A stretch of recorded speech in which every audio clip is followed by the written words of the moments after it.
Welcome back नाज़रीन, और सिलसिला वहीं से जोड़ते हैं जहाँ पे मुनक़ता हुआ था। जी, आपने उनका इंटरव्यू किया, मलाला का, उनके वालिद का भी किया।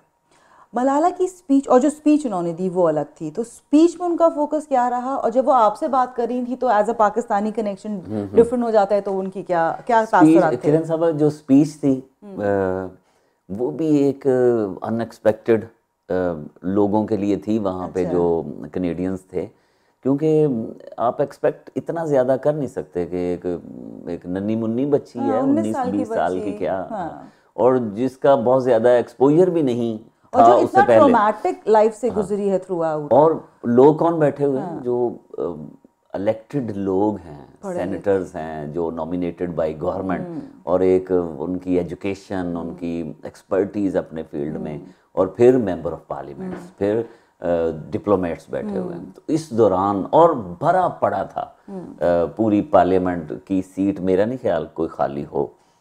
तो उसमें मलाला की स्पीच करना और फिर फोकस क्या करना, फोकस बहुत ज़बरदस्त। एक तो लाजिम बात है उनका फोकस जो है वो लड़कियों की तालीम के हवाले से। दूसरा जो फोकस है वो है हमारे मज़हब की सही तस्वीर पेश करना।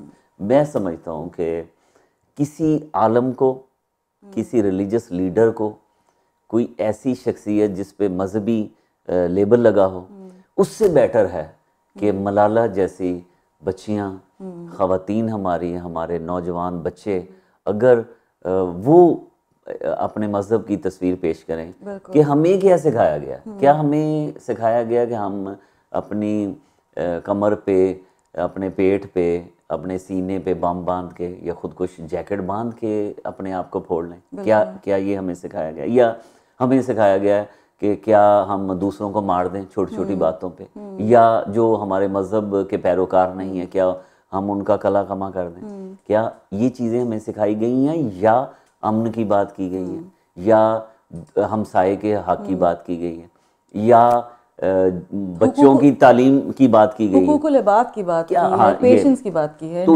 ये चीज़ अगर मलाला एक खातून, कम उम्र, पाकिस्तानी, और इतना बड़ा बैकग्राउंड नहीं है, काम से घराने की बच्ची है, तो उसने जो फोकस किया, उसके जो अल्फाज हैं, मैं समझता हूँ कि वो हिस्टोरिकल उसके स्पीच थी, और वो ये कह रही थी कि मुसलमान जब बंदूक उठाकर दहशतगर्दी शुरू कर देता है वो मुसलमान नहीं रहता। ये एक ऐसा क्वेश्चन है किरण साहब जो अक्सर कहा जाता है। जैसे हम ये भी कह, जब भी कोई दहशतगर्दी का वाक़या होता है तो हम ये कहते हैं ये जी मुसलमान ही नहीं हैं, तो वो मुसलमान, इसमें कोई शक नहीं, मिसयूज कर रहे हैं रिलीजन का।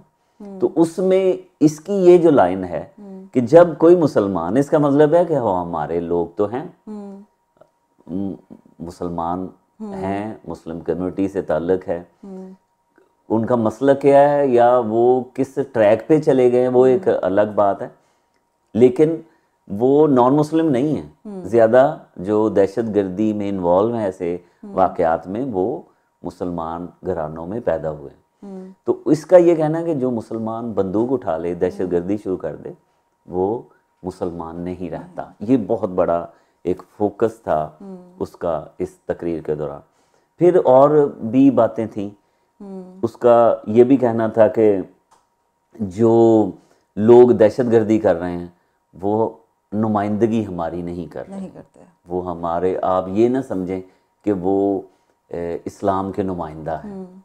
यही फ़र्क है जो दुनिया को हमें समझाना है कि अगर कोई हमारे मज़हब के अंदर दहशतगर्दी कर रहा है, इंतहा पसंदी कर रहा है, जुर्म कर रहा है, तो वो जो है वो इंडिविजुअल काम कर रहा है, इज्तमाई तौर पर। ना तो इस्लाम ने सिखाया, हमारे मज़हब में कहीं ऐसी चीज़ कोई दर्ज नहीं है कि आप बंदूक उठाएं और मारना शुरू कर दें। इस तरह तो लाकानूनियत जो है वो इतनी फैल जाएगी कि हम, जो नॉन मुस्लिम होगा, हम उसको समझें ये वाजिबुल कत्ल है। ऐसी कहीं कोई बात नहीं है। ये बहुत उसकी स्पीच में, और फिर जब जब उसने इस तरह का जुमला अदा किया, लोग खड़े होकर दोबारा, मेरा 3 या 4 बार लोगों ने उसकी तकरीर के दौरान खड़े होकर तालियां बजाई हैं, उसको खराज तहसीन पेश किया है।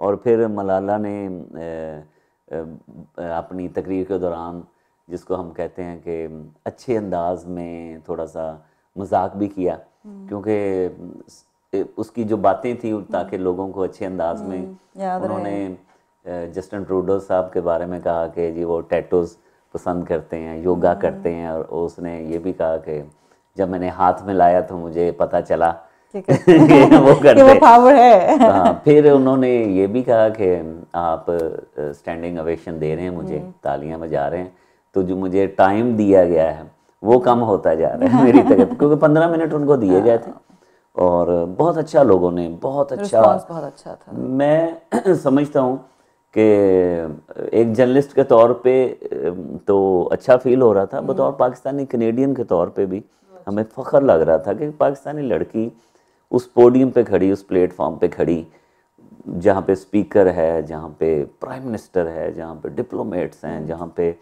अरकान पार्लियामेंट हैं, सेनेटर्स हैं, वहाँ पे बड़े ही कॉन्फिडेंस से एक तकरीर कर रही है और मेरे मज़हब का, मेरे ख्यालात का, जो मेरे दिल में बातें हैं, जो आपके दिल में हैं, जो पुरअमन मुसलमानों के दिल में जो ख्यालात हैं, जो पाकिस्तानी जो ज़्यादातर मुसलमानों के दिल के जज्बात हैं, मेजॉरिटी, तो वो अगर वो बयान कर रही है, दुनिया के सामने लाइव चल रहा है, पूरी दुनिया उसको देख रही है, कितना अच्छा मंजर होगा। मुझे ये अपनी लाइफ का मेरा ख्याल है कि बतौर सहाफ़ी भी, बतौर पाकिस्तानी, बतौर मुसलमान, बतौर कनेडियन, मुझे ये याद रहेगा। ये कहना फिर यहाँ जायज़ होगा कि ये जो पूरी सेरेमनी हुई और ये जो ऑनररी सिटीजनशिप कन्फर की गई मलाला के ऊपर, ये पहले तो कोई पॉलिटिकल गिमिक नहीं था, ये वाकई वो दिल से चाहते थे ये करना। दूसरा ये कि यहाँ पे कंजर्वेटिव्स और लिबरल एक ही प्लेटफॉर्म पे है, दो के ये डिसीजन कंजर्वेटिव नहीं था, लेकिन उसी पैशन से, उसी जज्बे से लिबरल ने इसको कैरी फॉरवर्ड किया। तो ये एक वो वाहिद मिसाल है जो हम कह सकते हैं कि पॉलिटिकल आइडियोलॉजी हो सकता है लोगों की कुछ प्लेटफॉर्म पे डिफरेंट हो, लेकिन अगर आप काम सही कर रहे हैं तो मुहज़्ज़ब ममालिक में ऑपोजिट पॉलिटिकल पार्टीज भी सही चीज़ को सही कहते हैं और एक साथ मिलके उसको कैरी फॉरवर्ड करते हैं। ये भी एक कैनेडियन एक आला मिसाल है। बहुत अच्छा पॉइंट है किरण साहबा। जैसे अगर यही हमारे अपने मुल्कों में यही काम हुआ कि एक पॉलिटिकल पार्टी ने कोई डिसीजन किया हो, मैं मान ही नहीं सकता कि वो सेकंड जो पॉलिटिकल पार्टी है उसकी गवर्नमेंट में वो ऐसे डिसीजन को आगे लेकर बढ़े। ये देखें कि एक दूसरे के बिल्कुल एजेंडा मुख्तलिफ है, आइडियालॉजी मुख्तलिफ है लिबरल पार्टी और कंजर्वेटिव पार्टी की, लेकिन उन्होंने कुछ भी ऐसा महसूस भी नहीं होने दिया कि जी ये कोई पॉलिटिकल डिसीजन था। और कंजर्वेटिव पार्टी के जो आइडियालॉजी है वो आपके सामने थोड़ी सी वो सख्त रवैया रखते हैं, दूसरे मामलात में आपको भी बताया गया किन किन, इसके बावजूद भी उन्होंने ये अच्छा डिसीजन लिया था स्टीफन हार्पर और उनकी कैबिनेट ने कि मलाला को ऑनरेरी सिटीजनशिप दी जाए। और फिर लिबरल पार्टी ने उनको भी ऑनर किया, अपोजिशन लीडर के अपने ख्यालात थे वो उन्होंने भी डिलीवर किए। नहीं, और ये भी बहुत अच्छा हुआ। अगर हम इसको ही कंपेयर करें बैक होम से तो वहाँ तो अभी ये शुरू हो जाता कि ये तो हमारा डिसीजन था, ऐसे यहाँ पे कंजर्वेटिव का भी कोई स्टेटमेंट, उनका एक ट्वीट किया स्टीफन हार्पर ने उस दिन कि जिसमें वेलकम टू कनाडा मलाला को लिखा, और उन्होंने सिर्फ एक अपना लिखा कि ये हमें प्राउड है इस बात पे कि हमने 2014 में डिसीजन लिया था, और उन्होंने कोई नेगेटिव बात नहीं लिखी, कोई मिलान करने की कोई ऐसी बात, कोई वो क्रेडिट ओन करने की कोशिश नहीं की, जो ये बहुत पॉजिटिव, बहुत बिल्कुल। अच्छा, फिर ये था कि शाम को हाई कमिश्नर ऑफ पाकिस्तान ने डिनर दिया था, वो एक पाकिस्तानी माहौल था, लेकिन उसमें भी डिप्लोमेट्स और वजीर इमिग्रेशन थे और दूसरे एमपीज भी थे उसमें। ज़्यादा ओवर क्राउडेड हो गया हुआ था कि सीटें भी कई लोगों को नहीं मिल रही थी, लेकिन ये जो फीलिंग्स थी मलाला पॉजिटिव, इतना ओवरवेल्म था कि वो चाहता था उस एक्टिविटी का हिस्सा बने। यानी जिससे एक पर्सन को बुलाया गया था वो अपनी फैमिली ले गया था, वो हाई कमिश्नर साहब क्या करते, वो बच्चे भी दिख रहे थे। हाँ, ऐसे ही था। वहाँ पे मेरा एक गोल था कि मैं मलाला से इंटरव्यू लूँ।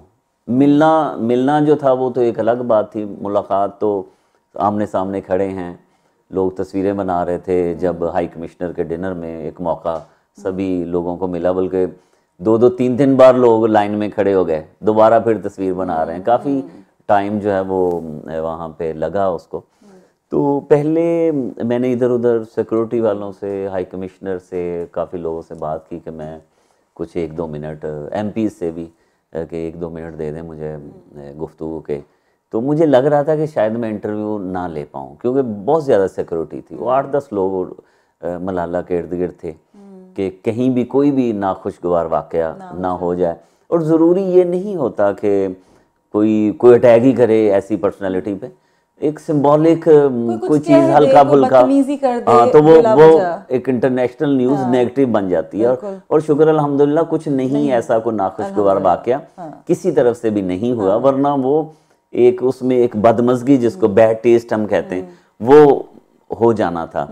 तो वो फिर जब मौका मिला हेलो हाय का मलाला से, तो मैंने यही रिक्वेस्ट कर दी मलाला से कि कुछ 1-2 मिनट आप रिकॉर्डिंग के लिए मुझे दे दें यहीं पे। तो उसने बड़े अच्छे तरीके से मेरी बात सुनी, और फिर उसने ये कहा कि चूँकि लाइन लंबी है और उसकी फ़्लाइट भी उसी दिन जानी थी, वापस उसने UK जाना था। उसने कहा कि अगर मुझे टाइम मिला तो मैं आपको इंटरव्यू दे दूँगी। तो मैंने फिर एक अपना वो क्या कहते हैं, ये छोटी बात, मैंने कहा जी फिर प्रॉमिस करें कि फिर प्रॉमिस, इसको मैं प्रॉमिस समझूं, ताकि चूँकि एक होता है कि ताकि उसको मैं बाउंड कर दूं। मैं कहा इसको प्रॉमिस समझूं। उसने जब जी कहा तो मुझे थोड़ा सा एक उम्मीद पैदा हुई, अगरचे जब तक इंटरव्यू मैं नहीं ले चुका था, उससे पहले मुझे तमाम जो इर्द गिर्द के लोग थे वो रिफ्यूज़ कर चुके थे। अच्छा। मैंने अपनी कोशिश जारी रखी थी कि मैं उसको इंटरव्यू 2-3 जो मेरे दिल में सवाल थे 2-3, मैंने कहा ये मैं कर तो लूँ ना, ताकि मेरा भी एक क्रेडिट होता है चीज़ें एज जर्नलिस्ट के, आपने बड़ी शख्सियात से इंटरव्यू उनका किया हुआ है। तो वो एक पेंडिंग था, वो लाइन बढ़ती जा रही थी, वो लोग फिर दोबारा आ रहे थे, फिर उसकी फ़्लाइट का भी टाइम था, मुझे था कि शायद हो शायद ना हो। फिर इस दौरान जो है वो मैंने ज़ियाउद्दीन साहब से हेलो की, जो उनके फादर हैं, जो लोगों की उन पे बड़ी नज़र है। फिर लोग ये भी कहते हैं जी उनके ज़िया साहब ने अपनी बेटी को इस्तेमाल किया, नेगेटिव चीज़ें ये हैं। ये भी इंटरेस्टिंग था ज़ियाउद्दीन साहब का इंटरव्यू, और वो उन्होंने मुझे क्या कहा, थोड़ा सा क्या हुआ, वो भी आपसे शेयर करता हूँ। तो नाज़रीन, अगर आप जानना चाहते हैं कि बदर साहब की क्या बात हुई उनके वालिद साहब से, वो सेंसेशनल गुफ्तगू क्या है, तो don't go away, will be back shortly.